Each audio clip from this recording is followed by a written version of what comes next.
यह class 10th math का crash course. यह है इसका खंड बा पार्ट।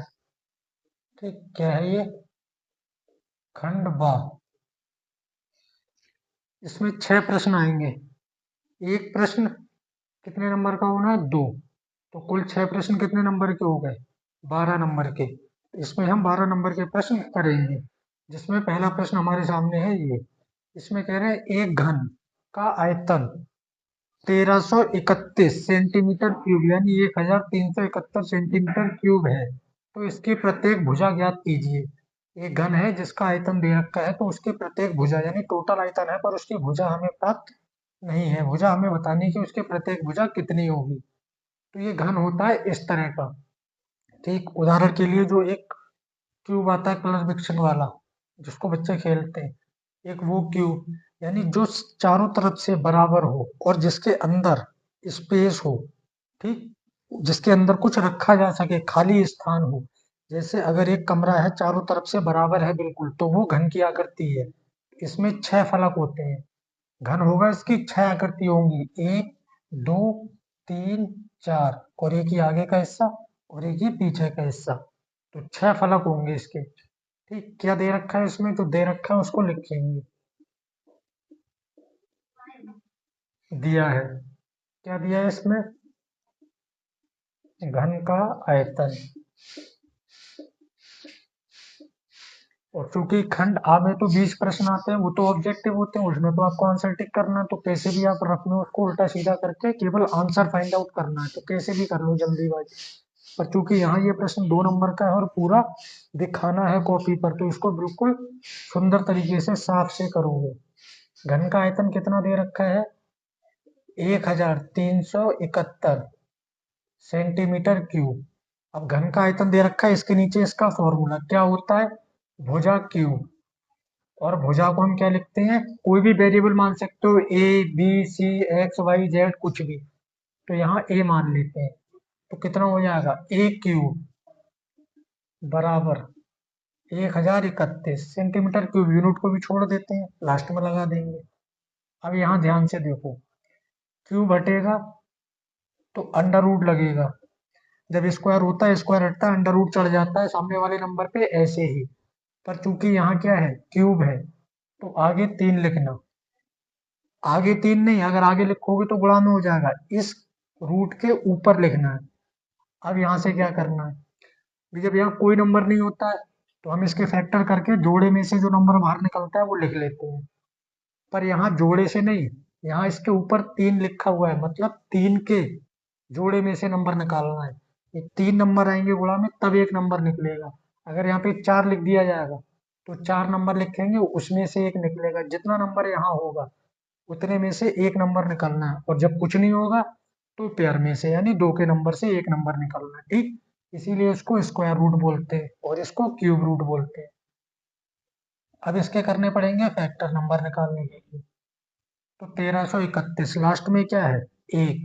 और ये क्या है? विषम संख्या। विषम है तो ये किसी विषम संख्या से ही कटेगी। पहले इसको 3 से देखना, 3 चौक 12, 13 में से 12 कटा, 1 बचा। 1 और 3 13। फिर 3 के पहाड़े में 3 चौक 12, 13 में से 12 कटा, 1 बचा। 1 और 1 11। पर 3 के पहाड़े में 11 नहीं आएगा, 3 से नहीं कटेगा। फिर उसको 5 से देखेंगे, पर यहाँ 5 से भी नहीं कटेगा। क्यों? क्योंकि 5 से केवल वह संख्या कटेगी जिसके लास्ट में या तो 0 हो या फिर 5 हो। तो जब यह 5 से भी नहीं कटेगा, तो इसके बाद इसको देखेंगे 7 से। 7 एकम 7, 7 दूनी 14, 13 से ज्यादा हो जाएगा, तो 7 एकम 7, 13 में से 7 कटा, 6। 6 और 3 कितना हो जाएगा? 63। तो 7 पंजे 35, 7 छंग 42, 7 सत्तर 49, 7 अट्ठे 56, 7 ने 63 है। तो 7 ने 63 तो कट गया पूरा, पर एक बचा, तो यह 7 से भी नहीं कटेगा। 9 से इसको देखना, 9 से देख लो, पर ये 9 से नहीं कटेगा। क्यों? क्योंकि अगर ये 9 से कटता तो ये 3 से भी कट जाता। क्योंकि 9 3 के ही गुणनखंड है, तो जो संख्या 9 से कटेगी वो 3 से कटेगी ही कटेगी पक्का। तो 9 से नहीं कटेगी, ये फिर 11 से देखेंगे। तो 11 से ये कट जाएगा। कैसे कटेगा? देखो, पहले इसको चेक करोगे तो 11 एकम 11, 13 में से 11 कटा, 2 बचा। 2 और 3 23, 11 दूनी 22, 23 में से 22 कटा, 1 बचा। 1 और 1 11। 11 से काट रहे थे, 11 एकम 11, 11 एकम 11, 13 में से 11 कटा 2 और 3 23, 11 दूनी 22, 23 में 22 कटा, एक बचा, एक और एक 11, 11 एकम 11, फिर 11 एकम 11, 12 में से 11 कटा, एक, एक और एक 11, 11 एकम 11, फिर 11 एकम 11। तो जब इसको इस तरह से लिखोगे ये 3 बार, तो ये 3 के पेयर में से एक नंबर बाहर निकल के आ जाएगा। ठीक, तो ये जो घन की भुजा पूछी थी, तो घन की भुजा कितनी होगी? 11 सेंटीमीटर। ठीक, और इस भुजा से अगर आयतन निकालेंगे तो ये आयतन निकल के आएगा। तो ये 2 नंबर का प्रश्न जो है पूरा हुआ। इसको नोट करो, फिर आगे देखते हैं। देखिए, यह है प्रश्न नंबर 2। इसमें कह रहे हैं यदि द्विघात समीकरण X square plus 3x minus P is equal to 0 का एक मूल 2 हो तो p का मान ज्ञात कीजिए। ठीक है, ये जो समीकरण में p दे रखा है इसका मान हमें निकालना है, और कब निकालना है? तब निकालना है जबकि इस समीकरण का एक मूल 2 है। ठीक, और ये भी 2 नंबर का प्रश्न है। ठीक, 2 नंबर का पीछे किया था, 2 का ये है, दोनों हो जाएंगे 4 नंबर आपके पक्के। ठीक, अब आ जाते हैं यहाँ, देखो कैसे। अगर ये 2 इस समीकरण का मूल है तो ये इसको संतुष्ट करेगा। बात समझ रहे हो ना? अगर कोई व्यक्ति किसी परिवार का मेंबर है तो वो उस परिवार को संतुष्ट करेगा ना। मतलब जो भी धन कमाएगा वो भी करेगा तो अपने घर को ही तो देगा, उसके घर वाले संतुष्ट होंगे। ठीक उसी तरह यहाँ पे अगर ये मूल इसका है तो इसको संतुष्ट करेगा, और इसको संतुष्ट करेगा। मूल कब निकालते हैं? मूल जब हम किसी समीकरण के फैक्टर करते हैं तो हमें लास्ट में 2 आंसर प्राप्त होते हैं। किसके होते हैं? समीकरण में जो भी, जैसे यहाँ x वेरिएबल है तो x के 2 मान प्राप्त होते हैं, उन्हीं को तो मूल कहते हैं। तो वो 2 मूल x की वैल्यू निकल के आई, अगर वही मूल हम वापस समीकरण में रख दें तो आंसर हमारा दोनों साइड का बराबर हो जाएगा। पहले एक रखो तो भी बराबर आएगा, दूसरा रखो तो भी बराबर। नहीं, बराबर के इधर 0 होता है तो दोनों साइड 0 आ जाएंगे। ऐसा करके देखना, आएगा ही यार। वही कंडीशन यहाँ पे है। अगर ये समीकरण का मूल है तो ये भी इसको संतुष्ट करेगा, मतलब ये x का मान है। और अगर ये x का मान है तो x की जगह पे इसको क्या करेंगे? रख देंगे। ठीक, और हमें p का मान प्राप्त हो जाए। तो करना क्या होगा? पहले तो समीकरण को नोट करना, X square plus 3x minus is equal to 0। अब यहां से यदि 2 समीकरण का एक मूल है तो यह समीकरण को संतुष्ट करेगा। और जैसे मैं करा रहा हूँ ठीक ऐसे ही पेपर में करना। यदि पूरे 2 नंबर आपको चाहिए तो सवाल बिल्कुल ऐसे ही करना होगा, अन्यथा नंबर कट जाएगा। 2 नंबर का सवाल होगा, 1 नंबर कटकर 1 ही प्राप्त होगा। बिल्कुल ऐसे ही करना है। अगर यह इसको संतुष्ट करेगा तो क्या करेंगे हम? x की जगह पे ये जो मान 2 है इसको यहाँ रख देंगे। x की जगह 2, ऊपर स्क्वायर था, फिर प्लस 3x, इन दोनों के बीच में कोई चिन्ह नहीं, गुणा x की जगह 2 minus p is equal to 0। 2 का स्क्वायर, 2 की 2 बार गुणा, 2 दूनी 4, 3 दूनी 6, minus p is equal to 0। p का मान हमें निकालना है, इसको उधर ले जाएं, या फिर 4 और 6 को पहले जोड़ दें 10। ये इधर जाके जो है हमारा माइनस का था, क्या हो जाएगा? प्लस का। या हम p को इधर लिख दें और ये 10 को इधर। ठीक, तो ये हमें जो है p का मान प्राप्त करना था, जो हमें प्राप्त हो चुका है। कितना? 10। और ये जो p का मान है ये समीकरण में यहाँ रखना, और फिर ये 2 रखना, तो ये 0 आ जाएगा दोनों साइड में। ठीक, ये 2 नंबर का प्रश्न जो है कंप्लीट, यानी 4 नंबर कंप्लीट। इसको नोट करो, फिर आगे देखते हैं। चलिए, यह है प्रश्न नंबर 3। ठीक, ये भी 2 नंबर का प्रश्न। कह रहे हैं यदि cos theta is equal to 15/17 यानी 15/17 हो तो sin थीटा का मान ज्ञात कीजिए। ठीक है, किसका मान निकालना है? sin थीटा का। इसको करने के 2 तरीके हैं। पहला तो cos थीटा बराबर कितना दे रखा है? 15/17। तो जो cos थीटा बराबर क्या होता है? आधार बटे कर्ण। हम यहाँ से आधार और कर्ण हमारे पास है, हम यहाँ से लंब निकाल सकते हैं पाइथागोरस प्रमेय लगा के। ठीक है, तीनों भुजाएं आ जाएंगी। इसके बाद हम यहाँ पे साइन थीटा का मान जो है निकाल सकते हैं आसानी से। साइन थीटा बराबर क्या होता है, लंब बटे काट।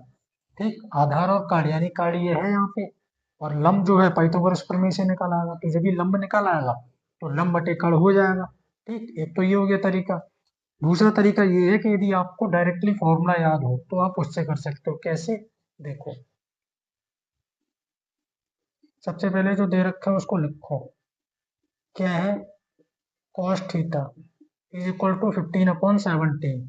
और मैं वैसे ना करा के ऐसे क्यों करा रहा उसका भी कारण बताऊंगा। ठीक, तो फॉर्मूला पढ़ा होगा, क्या होता है, sine square theta plus cos square theta is equal to 1। यहाँ से हमें वैल्यू किसकी फाइंड करनी है, साइन थीटा की, तो हम साइन को इधर ही रखेंगे, ये कॉस इधर आ जाएगा, क्योंकि बता रखा है जिसकी वैल्यू निकालनी होती है बराबर के एक तरफ केवल वही रहेगा। इस पे स्क्वायर है, पर हमें वैल्यू केवल साइन की चाहिए, स्क्वायर की तो नहीं चाहिए। तो स्क्वायर यहाँ से हटाएंगे, और स्क्वायर हटता तो सामने वाली संख्या पे क्या चढ़ जाता, अंडर रूट। ठीक, ये हो गया। अब देखो यहाँ से साइन थीटा की वैल्यू अब तब प्राप्त कर सकते हो जबकि आपको कॉस थीटा की वैल्यू प्राप्त हो, क्योंकि यहाँ पे आपको जब वैल्यू फाइंड आउट करोगे तो कॉस थीटा की वैल्यू पुट करनी पड़ेगी, इसमें रखनी पड़ेगी। तो कॉस थीटा की वैल्यू दे रखी है, अभी हम इससे आसानी से कर सकते हैं। कैसे, देखो, पहले साइन थीटा को लिखेंगे 1 माइनस कॉस स्क्वायर थीटा। इसके बाद इसमें मान रखेंगे 1 माइनस कॉस थीटा की वैल्यू कितनी है, 15/17 का स्क्वायर, 1 माइनस 15 का स्क्वायर। तो 15 का स्क्वायर का मतलब क्या है, 15 × 15, ये 225। जितनी ऊपर घात होगी उतनी बार उस संख्या की गुणा, कितना आ जाएगा 225। 17 का स्क्वायर मतलब 17 × 17 कितना होगा, ये 289। ठीक है, तो जब 17 का स्क्वायर करेंगे यहाँ पे तो कितना आ जाएगा 289। और क्यों आएगा 17 का स्क्वायर, क्योंकि ये जो है होल स्क्वायर है। होल स्क्वायर मतलब ये इसका भी है और इसका भी है। मतलब कैसे, ये देखो 17 था, तो हम 17 की 17 से क्या करेंगे गुणा, 7×7 = 49, 9 हासिल 4, 7 एकम 7 और 4 11, फिर 1 सत्ते 7, 1 एकम 1, 9 7 और 1 8, 1 और 1 2। इस तरह से करना तो ये प्राप्त हो जाएगा। अब बटे में इसके एक मान लिया। ठीक, अब हम यहाँ पे इसका जो है एलसीएम लेंगे, किसका, 1 और 289 का। तो इसका एलसीएम जो है इस तरह से निकालोगे तो ये 289 बार में ही कटेगा, ये तो एक है ही 289। एक का पहाड़ा पड़ेंगे 289 में, 289 बार में ही 289 आएगा। फिर जितनी बार में आएगा उसकी गुणा ऊपर, 289 की गुणा 1 से 289 माइनस 289 के पहाड़े में 289, एक बार में 289 एकम 289, और एक की गुणा जब इससे करेंगे तो यही आएगा 225। ये किसकी वैल्यू फाइंड कर रहे हैं हम, साइन थीटा की। इसमें से घटाएंगे, 9 में 5 गया 4, 8 में 2 गया 6, 2 में 2 जाएगा 0, उसको लिखने से कोई फायदा नहीं है। ठीक, अब ये क्या है, अंडर रूट, और इस पर आगे कोई संख्या नहीं है तो मतलब दो के जोड़े में से निकालना है। इसका निकालना चाहो तो फैक्टर कर लेना, जोड़े निकल आएंगे, वरना डायरेक्ट याद रखो। 64 क्या होता है, 8 अट्ठे 64, 8 गुणा 8, तो एक 8 बाहर आ जाएगा। 8 का जोड़ा बन रहा है ना, 8 गुणा 8, तो एक 8 बाहर आ जाना है। 289 अभी किया है 17 × 17, यानी 17 की 17 से गुणा, तो 17 का जोड़ा बन रहा है, तो कितना आ जाएगा 17। तो ये हो गया, साइन थीटा का मान कितना होगा 8/17। अब इसको ऐसे क्यों कराया, वैसे क्यों नहीं कराया, तो ऐसे इसलिए कराया क्योंकि ये कैलकुलेशन आपको वहां पाइथागोरस प्रमेय में करनी होती, फिर आपको साइन थीटा के लिए उसको फॉर्मूला लगाना होता कि साइन थीटा बराबर लंब बटे काट होता है। अगर वो भूल गए तो भी गलत हो जाएगा सवाल। यहाँ पता होना चाहिए cos थीटा बराबर आधार बटे काट है, अगर यहाँ गलत हो गया तो भी वैल्यू गलत लग जाएगी पाइथागोरस प्रमेय में, तो भी गलत हो जाएगा। फिर उसके बाद कैलकुलेशन ये जो यहाँ की है वो कैलकुलेशन वहां भी करनी है पाइथागोरस प्रमेय में। तो डबल रिस्क तोड़ लो, फॉर्मूला ध्यान रखो और ये लगाओ, एक ही बार में निकलेगा। वहाँ 3-4 चीजें करनी पड़ेंगी, यहाँ सिर्फ 2 चीजें करनी है, फॉर्मूला याद करना है और कैलकुलेशन करनी है। ठीक, तो ये प्रश्न हो गया, इसको आप नोट करो। फिर आगे देखते हैं।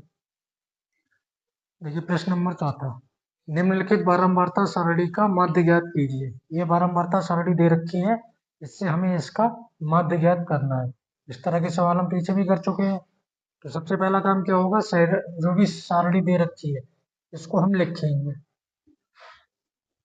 वर्ग अंतराल क्या है, 0 से 2, 2 से 4, 4 से 6, 6 से 8 और 8 से 10। इसके बाद बारंबारता दे रखी है, कितनी है ये है 1, 2, 6, 8 और 3। और इसको हम क्या लिखते हैं, एफ आई। फिर यहाँ से हम जो है विचलन, माध्य विचलन या जो भी कह सकते हो आप, यहाँ से आपको एक्स आई प्राप्त करना है। ठीक है, यानी मध्यमान भी इसको लिख सकते हो, लिख लेना। क्या हो जाएगा, मध्यमान। मध्य मतलब बीच का, इन दोनों के। तो 0 और 2 के बीच में क्या होगा 1, 2 और 4 के बीच में 3, 4 और 6 के बीच में 5, 6 और 8 के बीच में 7, 8 और 10 के बीच में 9। और अगर ये बड़ी संख्या आ जाए तो भी तरीका बता रखा है, दोनों को जोड़ के 0 और 2, 2 होगा बटे में 2, काट दो, 2 और 4 6, 2 से भाग कर दो 3। ये दोनों संख्याओं को जोड़ो, 2 से काट दो, बीच का मान हमें प्राप्त हो जाएगा। तो अब क्या करना है हमें यहाँ पे, हमें यहाँ चाहिए एफ आई इंटू एक्स आई। तो ये हो गया एफ आई, ये एक्स आई, बीच में गुणा है, गुणा करो। एक एकम 1, 2 तिया 6, 6 पंजे 30, 8 सत्ते 56, 3 नेम 27, गुणा भी हो गई। इसके बाद क्या करना है, टोटल किस किस का चाहिए, एक तो एफ आई का चाहिए, 1 और 2 3 और 6 9, 8 17 3 20। और किसका चाहिए, एफ आई का। एक्स आई से कोई मतलब नहीं, ठीक, ये तो मान वैसे भी हमने अपनी तरफ से लिखा है। 6 और 1 7, 7 और 6 13, 13 और 7 20 का 0 हासिल 2, 3 और 2 5, 5 5 10 और 2 12। कितना हो गया 120। निकालना क्या है, माध्य। और माध्य को हम एक्स बार भी लिखते हैं। ठीक, एक्स बार से भी माध्य को डिनोट किया जाता है। फॉर्मूला क्या होता है इसका, sigma F I into x I upon sigma F I. और ये सिग्मा क्या है, ये भी पीछे आपको बताया जा चुका है। सिग्मा मतलब कई संख्याओं का योग, जहाँ कई संख्याओं को जोड़कर लिखा जाएगा तो वहां हम सिग्मा लगाएंगे, जिससे पता लगे कि यहाँ जो है कई संख्याओं को जोड़ करके ये संख्या आई है। ठीक, तो एफ आई इंटू एक्स आई कितना आया निकल के 120 बटे में एफ आई। एफ आई कितना आया है, ये आया है 20। ठीक, तो चूंकि सिग्मा है तो टोटल वाली वैल्यू ही लिखना है। ये एफ आई तो की, एफ आई की वैल्यू तो ये भी है, पर ये नहीं लिख सकते क्योंकि सिग्मा लगाएंगे, टोटल लिखना है यहाँ पे। इसको भाग करेंगे, 0 से 0 कट जाएगा, 2 6 12 माइनस 6। तो यानी समीकरण का माध्य कितना होगा 6। नोट करो इसको, फिर आगे देखते हैं प्रश्न। देखिए यह प्रश्न नंबर 5। इसमें क्या कह रहे हैं, बिंदुओं -3, 10 और 5, 4 को मिलाने वाले रेखाखंड के मध्य बिंदु के निर्देशांक ज्ञात कीजिए। यानी ये जो दो बिंदु होंगे, इन दोनों बिंदुओं को, जैसे कि मान लो एक बिंदु ये -3, 10 यहाँ पे है और दूसरा कहाँ है 5, 4 ये यहाँ, तो इन दोनों बिंदुओं को मिलाने वाले रेखाखंड, ये रेखाखंड, इसको मध्य बिंदु, यानी इसके जो मध्य बिंदु होंगे बिल्कुल बीचों बीच के बिंदु, वह बिंदु हमें ज्ञात करना है। तो इन बिंदुओं को क्या करेंगे, x1 y1 और x2 y2 इस तरह मान लेंगे, और जो मध्य बिंदु होगा ये x और y, इसको हम प्राप्त कर लेंगे। ठीक, कैसे देखो, -3, 10 एक बिंदु ये है और दूसरा है 5, 4। इसको मान लो x1 y1, x2 y2, मध्य बिंदु के निर्देशांक, जैसे ये निर्देशांक दे रखे हैं ऐसे मध्य बिंदु के निर्देशांक हमें ज्ञात करना है। मध्य बिंदु के निर्देशांक क्या होगा, फॉर्मूला लगाएंगे।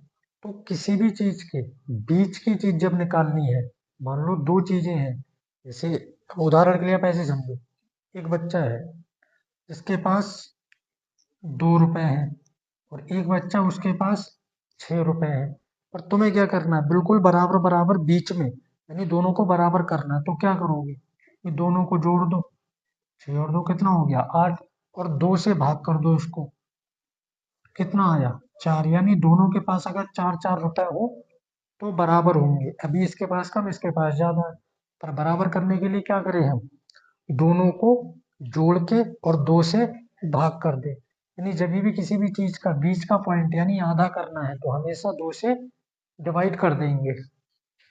x बराबर x1 प्लस x2 अपॉन 2, ठीक इसी तरह y बराबर y1 प्लस y2 बटे में 2। तो यहाँ x बराबर, x की वैल्यू तो हमें फाइंड आउट करनी है यानी प्राप्त करनी है। x1 की वैल्यू कितनी है -3, x2 की वैल्यू 5 बटे में 2, ठीक इसी तरह y की वैल्यू लगाएंगे, y1 की 10, y2 की 4 बटे में 2, x बराबर -3 प्लस 5, तो एक माइनस और एक प्लस घटेगा, 5 में से 3 गया 2, और ये बटे में 2 है ही, 10 और 4 14 बटे में 2, और यहाँ पे ये प्लस का नंबर क्यों बचा, माइनस क्यों नहीं बचा, तो प्लस का बड़ा है प्लस का बचेगा, अगर माइनस का बड़ा होता तो यह माइनस बचता। 2 एक कम 2, 2 एक कम 2, 2 सत्ते 14, बटे में अगर एक आता है तो उसको हम छोड़ देते हैं। तो यानी x कॉमा वाई हमारे पास कितना आ गया 1/1, मतलब कितना हुआ 1, और 7/1 मतलब कितना हुआ 7, तो यानी 1,7। तो जो मध्य बिंदु के निर्देशांक है वो क्या हो जाएंगे 1,7। नोट करो इसको, फिर आगे देखते हैं। चलिए देखिए प्रश्न नंबर 6, इसमें कह रहे हैं यदि बिंदुओं -1, -3 और x, 9 के बीच की दूरी 13 मात्रक है तो x के मान ज्ञात कीजिए। यानी ये दो बिंदु दे रखे हैं, दोनों के बीच की दूरी पहले हमें पूछी जाती थी, पर यहाँ दोनों के बीच की दूरी 13 मात्रक बता दी गई है। पर जो पॉइंट दे रखे हैं वहां पॉइंट में नंबर होते थे, नंबर तो है पर एक x है, यानी यहाँ पे क्या नंबर होना चाहिए था वो हमसे पूछा गया है, और दूरी हमें दे रखी है। ठीक, तो अब चूंकि इसमें क्या दे रखा है दूरी, अगर दूरी दे रखी है तो दूरी का ही फॉर्मूला लगेगा।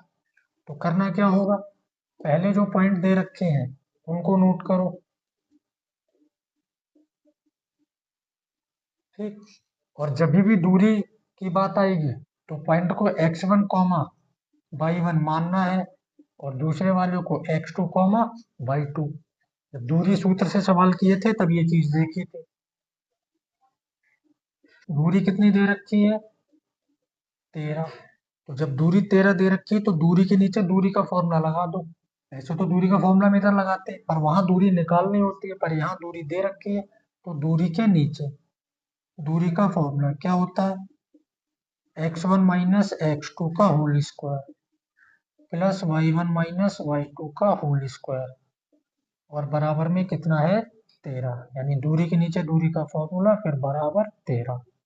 अब यहाँ जो वैल्यू दे रखी है वो लगाएंगे, x1 की वैल्यू -1 माइनस x2 की वैल्यू x ऊपर स्क्वायर प्लस y1 की वैल्यू -3 y2 की 9, ठीक, बराबर 13। अब थोड़ा ध्यान से समझो, -1 माइनस एक्स का होल स्क्वायर, ए प्लस बी का होल स्क्वायर पड़ा यानी दोनों प्लस हो, या फिर ए माइनस बी का होल स्क्वायर ए माइनस बी, पर यहाँ दोनों ना तो प्लस है और ना एक प्लस एक माइनस, दोनों माइनस है, तो ऐसा तो कोई फॉर्मूला पड़ा नहीं। अब यहाँ क्या कर सकते हो, या तो इस माइनस को कॉमन निकालो, पर यह याद रखो कि यह माइनस अगर अंदर से कॉमन निकालोगे तो चूंकि ऊपर स्क्वायर है, स्क्वायर के साथ माइनस निकलेगा और वो प्लस हो जाएगा। तो माइनस कॉमन तो निकला पर दिखेगा नहीं, संख्याएं अंदर की प्लस हो जाएंगी और बाहर भी माइनस नहीं रहेगा, क्योंकि स्क्वायर के साथ निकलेगा तो वो प्लस हो जाएगा। एक तो तरीका ये है। यह दूसरा ये है कि इसमें ए प्लस बी के होल स्क्वायर का फॉर्मूला लगाओ, साइन के साथ लगाओ, कोई दिक्कत नहीं, जो भी चीज होगी खुद ब खुद आ जाएगी। ठीक, तो हम ऐसा ही करते हैं। ए स्क्वायर प्लस बी, और बी की जगह माइनस स्क्वायर प्लस 2 इंटू ए इंटू बी, बी की जगह माइनस एक्स, साइन के साथ ही ली है सारी वैल्यू हम। ठीक, यहाँ तो प्लस 2 होता ही है, उससे कोई फर्क नहीं। अब इधर आ जाओ, ये दोनों माइनस, इनको जोड़ दो, 9 और 3 12, ऊपर क्या है स्क्वायर, जो लगा दिया, दोनों माइनस थे, दोनों माइनस के नंबर जुड़ गए, और बराबर में कितना है 13। अब यहाँ देखो, इधर करते हैं, 1 का स्क्वायर 1, स्क्वायर के साथ माइनस हट जाता है, क्यों हट जाता है, क्योंकि कितना है -1 और गुणा -1, माइनस माइनस की गुणा किस में आती है प्लस में, तो सम घात यानी 2 बार गुणा होगी तो वो प्लस हो जाएगा। यहाँ भी घात 2 है तो इसका भी माइनस हट जाएगा, बचेगा एक्स स्क्वायर प्लस 2 एकम 2, और फिर 2 की गुणा एक्स से तो 2x, यहाँ गुणा की हमने तो प्लस माइनस माइनस, फिर इसकी गुणा इससे की तो माइनस माइनस प्लस, तो यह क्या हो गया प्लस 12 का स्क्वायर यानी 12 गुणा 12, 2 बार करोगे पता ही है कितना आना है 144, माइनस स्क्वायर के साथ हट गया, इतना काम हो गया, बराबर में कितना आ जाएगा 13। अब यहाँ देखो, पहले ये संख्या दिख रही है दोनों, इनको जोड़ सकते हो, एक्स स्क्वायर प्लस 2x, ये 144 और 145 बराबर में 13। अब इधर अंडर रूट है नहीं, इधर है अंडर रूट, यहाँ से वैल्यू कैसे फाइंड आउट करें, तो यहाँ से वैल्यू फाइंड आउट करने के लिए आप दोनों पक्षों का वर्ग कर दो। जब भी स्क्वायर हटाना है यानी अंडर रूट हटाना है, तो उसका एक केवल और केवल एकमात्र तरीका यह है कि दोनों पक्षों का हम वर्ग कर दें, वर्ग करने से अंडर रूट हट जाता है। तो इसमें क्या करेंगे, दोनों पक्षों का वर्ग करने पर, वर्ग करने का मतलब दोनों तरफ घात 2 लग जाएगी, और चूंकि वो दोनों तरफ होगा तो इसलिए उस पर कोई फर्क नहीं पड़ेगा, एक तरफ नहीं कर सकते, अगर एक तरफ करेंगे तो सवाल गलत हो जाएगा, इधर भी करेंगे उधर भी, अगर कोई संख्या जोड़ेंगे तो घटाना भी पड़ेगा। अपनी तरफ से हम कोई भी चीज करेंगे तो इस तरह से करेंगे कि वो होगी भी और जरूरत पड़ेगी तो हट भी जाएगी, यानी अगर जोड़ रहे हैं तो घटा के भी संख्या लाने लगानी होगी उसमें, गुणा कर रहे हैं तो भाग में भी लगानी होगी। ठीक, इसके स्क्वायर से तो ये पूरा अंडर रूट हट जाएगा, यहाँ बचेगा x square plus 2x plus 145, इधर 13 का स्क्वायर, 13 का स्क्वायर मतलब 13 की 13 से गुणा करना, ये आएगी 169। 10th क्लास के बच्चों तो गुणा तो करना ही नहीं सिखाई जाएगी भैया, इतना तो आता है आपको। X square plus 2x plus 145, इसको इधर लाओगे तो यह हो जाएगा माइनस का एक्स स्क्वायर प्लस 2x, इसको घटाएंगे, 9 में से 5 गया 4, 6 में 4 गया 2, और एक में एक गया 0, माइनस का नंबर बड़ा है 145, 169 बड़ा तो माइनस का। अब ये क्या बन गई, ये बन गई एक द्विघात समीकरण। ठीक, तो ये द्विघात समीकरण के अब हमें क्या करने हैं, इसके तो हमको करने हैं फैक्टर, तो फैक्टर करने के लिए क्या करते हैं कि लास्ट की संख्या जो है उसकी गुणा करते हैं हम पहले वाली संख्या से, यानी इसकी गुणा करेंगे यहाँ, एक्स स्क्वायर के अलावा जो संख्या होगी, कोई नहीं है तो एक, तो 24 एकम 24, यानी गुणा करने पर कितना आए 24, और लास्ट का साइन देखो क्या है माइनस, घटाने पर कितना आना चाहिए 2, तो ऐसी संख्या बताओ जिनकी गुणा करें तो 24 आए और घटाएं तो 2 आए, तो वो संख्या होंगी 6 गुणा 4, 6 चौक 24 और 6 में से 2 सॉरी 6 में से 4 घटाओगे तो 2, यानी यही दो संख्याओं की गुणा 24 आएगी और इनको ही आपस में घटाएंगे तो 2 आएगा। संख्याएं बदलनी नहीं चाहिए, ठीक है, वही दो संख्याएं रहनी चाहिए। तो करेंगे क्या, एक्स स्क्वायर प्लस, हमें ये कि इस संख्या की जरूरत है, ये तो गुणा करके तो एक तरीका है पता करने का संख्याओं को, पर जरूरत हमें ये जो नीचे जोड़ के और घटा के आती है, जरूरत इसकी पड़ती है। तो कितना हो जाएगा, 6 - 4, और कहाँ लिखोगे, बीच वाली संख्या की जगह पे। बाकी जो भी कुछ है वैसे ही लिखना है, बाकी किसी चीज में कोई भी परिवर्तन नहीं करना है। एक्स स्क्वायर अपनी जगह, प्लस अपनी जगह, बस 2 की जगह पे 6 - 4 कर दिया, 6 में 4 घटेगा, 2 बचेगा, यानी इसको तोड़ के अपनी सुविधा के अनुसार लिख लिया। ये x, यह माइनस और ये 24। अब देखो आगे, एक्स स्क्वायर ऐसे ही प्लस 6 की, ये ब्रैकेट के बाहर यानी गुणा में, तो x ही गुणा 6 से 6x, या माइनस है बाहर प्लस है, अगर माइनस होता तो चिन्ह बदलते, प्लस है तो यही रहेगा, माइनस 4 की गुणा x से 4x, और माइनस का ये 24। इन दो दो संख्याओं से निकालना है कॉमन। कॉमन मतलब जो दोनों में, इन दोनों में एक जैसा हो।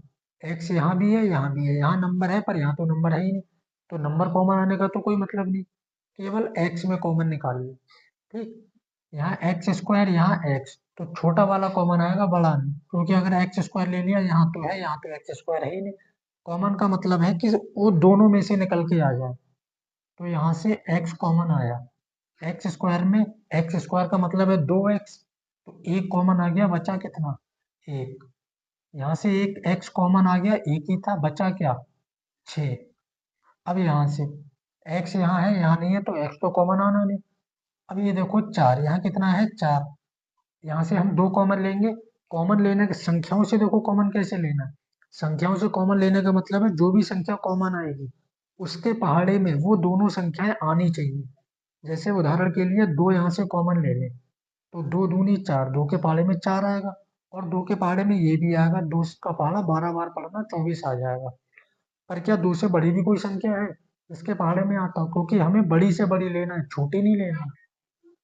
4 का, अब बड़ी से बड़ी क्या हो, 4 हो सकती है, तो 4 इसमें से कॉमन लेंगे, 4 के पहाड़े में 4 तो आएगा, 4 एकम 4, और 4 छंग 24, यानी 4 के पहाड़े में 6 बार में 24 आ जाएगा। पर यहाँ से अगर सोचो 3 कॉमन ले ले, 3 मत लेना, क्योंकि 3 पहाड़े में नहीं आ रहा, 3 के पहाड़े में 4 नहीं आएगा, पहाड़े में आना चाहिए, प्लस माइनस नहीं, गुणा के रूप में। तो यहाँ से 4 कॉमन आएगा, ये 4 बाहर निकला, अंदर बचा x। अब ध्यान दो, या माइनस कॉमन लिया, अगर बाहर माइनस कॉमन लिया तो अंदर का चिन्ह क्या बचेगा, प्लस, यानी चिन्ह बदल जाएगा। अगर यहाँ हमने प्लस कॉमन लिया होता तो कोई चिन्ह नहीं बदलता, माइनस लिया है इसलिए चिन्ह बदलेगा। 4 छंग 24, यानी 6 बार में। ठीक, अब यह ब्रैकेट दोनों एक जैसी बन गई और यह एक जैसी बनेंगी। अगर ये एक जैसी नहीं बनी तो क्या हो जाएगा, सवाल हो जाएगा गलत। तो ये जो एक जैसी ब्रैकेट बनी इसको एक बार लिख देना, और ये दो संख्याओं को मिला के एक संख्या बना लेना, एक ब्रैकेट बना लेना।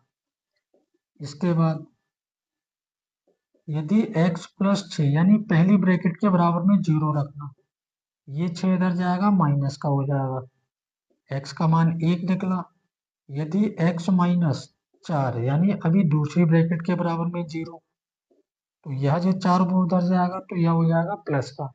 और वैसे भी सवाल को लिखते समय ही थोड़ा सा अनुमान लगा लेना चाहिए था कि तो x के मान ज्ञात कीजिए, यानी x का मान ज्ञात नहीं कीजिए, x के मान।